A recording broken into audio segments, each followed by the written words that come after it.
Hey there folks, Wrel here, and this is your Auraxium update for May 11, 2015. We'll highlight some recent events and then open up a discussion regarding something I think most of you will have opinions about. First thing I'd like to mention is that PlanetSide 1's 12th anniversary is coming up on the 20th of May, and that there will be a birthday event thrown for it on May 23rd.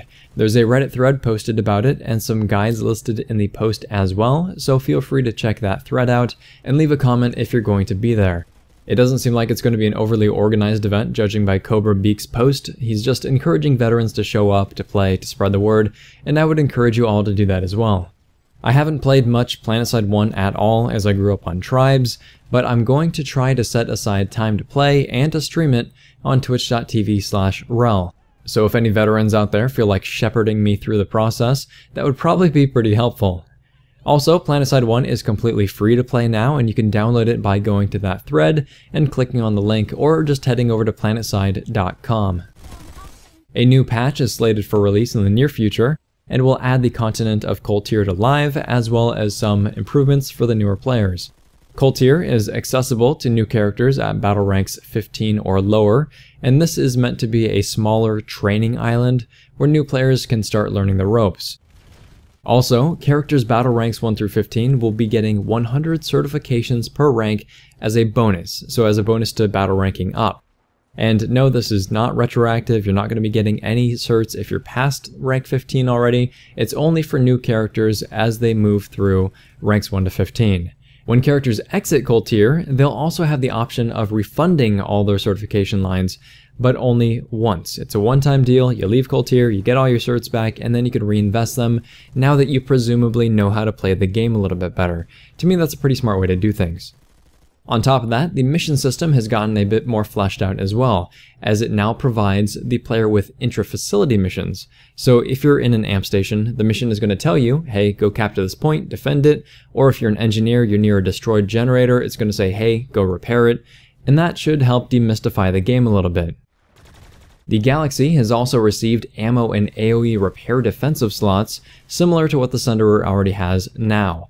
I'm really interested in seeing how this changes things, because outside of just sitting at flight ceiling as a squad spawn or camping low-pop bases with bulldogs, there wasn't really any reason to hold on to your Galaxy past the first squad drop, and if you needed to pull another one, you just do that later on down the line.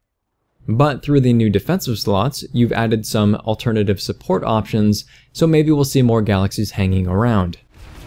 I also want to see how quickly and how prevalent the floating death islands become, given that Galaxies will now be able to do what only Sunderer convoys were capable of previously. On top of those changes, the way that payments are being structured now is different. Firstly, memberships now grant you Auraxium level benefits, period. There is no more tiering with the membership system. Also, Station Cash is now Daybreak Cash, because Sony Online Entertainment is now called Daybreak Gaming Company, and Station was a trademark that Sony decided to hold on to when that branch was sold. More importantly though is that cash prices are going down, and certification prices are going up. We did mention this in the last update, but RadarX has said that cert costs will be from 200 to 1,000, so nothing is really changing for you on the top end, which is really good to know. There were also some secondary weapon adjustments for main battle tanks, vehicle night vision got a revamp, a lot of bug fixes, and a bunch of other stuff that you can dig through in the patch notes if you're interested. You'll find a link to those as well as everything else we talk about today in the video description below. Alright, so the main thing that I really wanted to talk about during this episode is a post from John Smedley, CEO of Daybreak, regarding the development future of PlanetSide 2. And the post was on Reddit, and at a glance it seems like it addresses a lot of player concerns in generalities, but he reiterates that PC is going to be the main development platform for the game. That's not news, that's always been the case. He says that they'll be adding more people back to the development team, and perhaps be rehiring some old faces, so that's pretty good to hear. And the intention of all the upcoming changes are basically to relaunch the game in September. PlanetSide 2 2.0, cool, excellent, I can get behind that. As far as the actual changes that are coming to the game goes, Smedley states that we're going to be taking PlanetSide 2 to where it needs to be and finally address the stuff that should have been already, the metagame. We will once and for all be getting the meta to where it just has to be.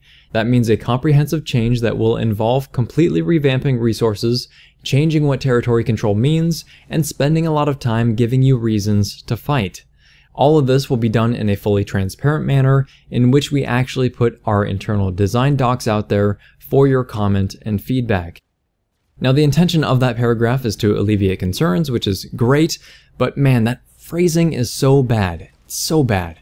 Without getting into the semantics of it though, what you can pull from that is that the resource revamp is going to be a focus. Territory value is going to be a focus. Reasons to fight is going to be a focus. And if they actually make good on their internal design docs being transparent and align the feedback with what the game actually needs instead of what the player base thinks it wants, then hopefully the game will move in a good, proper direction.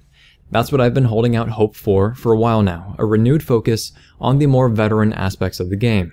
He also goes on to talk about wanting the resource system to be a fun part of the game, wanting outfit bases on new continents and possibly on older ones, and looking into the overly complicated capture system, whatever that means.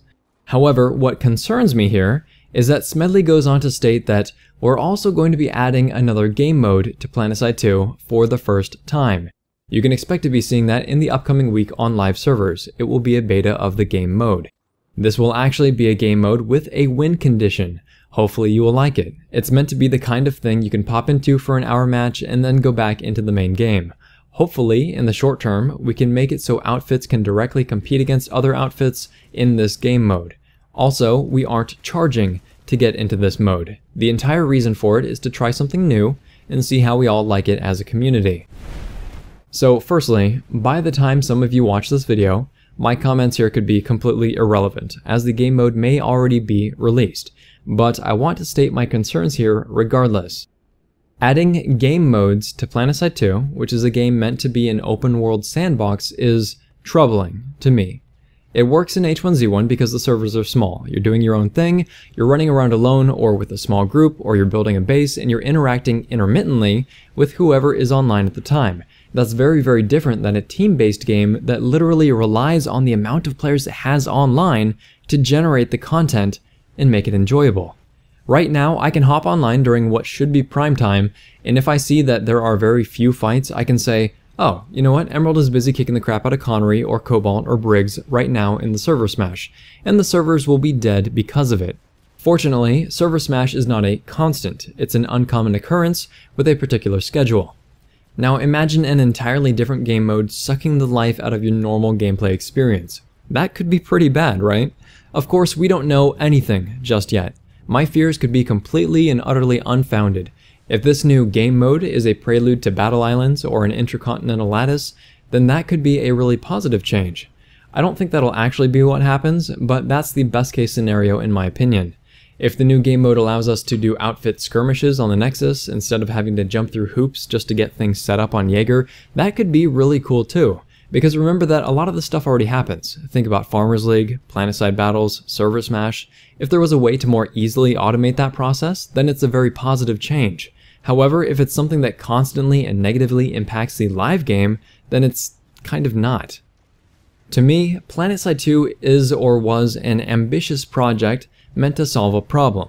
That problem being, how do we create a persistent battle among three factions that also gives players a feeling of progression and accomplishment? This is what I see PlanetSide 2 as. That may not be what Smedley has in mind, but that's my personal vision. So if the new game mode isn't actually connected to the core experience, then it seems to me like a cop-out. It's an easy way to avoid exploring that ambitious, industry-changing problem in the favor of a Battlefield or a Call of Duty arena-based experience. And when the new game mode comes out, I'm sure that having a win condition will be fun.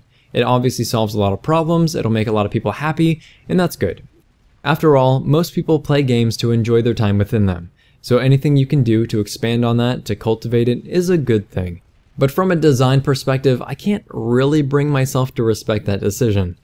If this video has been interesting, helpful, or entertaining, please feel free to like, subscribe, tell your friends about the channel, and I would like to know what you think about the new game mode. Go read the post, share your thoughts in the thread or in the comment section here, but like I said, my concerns, they may be completely out of line, depending on which direction they decide to take things. But there has been a lot of stupid decisions made in the past and pushed down the chain because one person, just one, thought it was a good idea, and not because it was necessarily what the game needed. After all, we're here, almost 3 years later, just now, addressing the lack of depth in the game. That seems a little bit telling, in my opinion. Anyway, thanks very much, folks. Wrel signing off.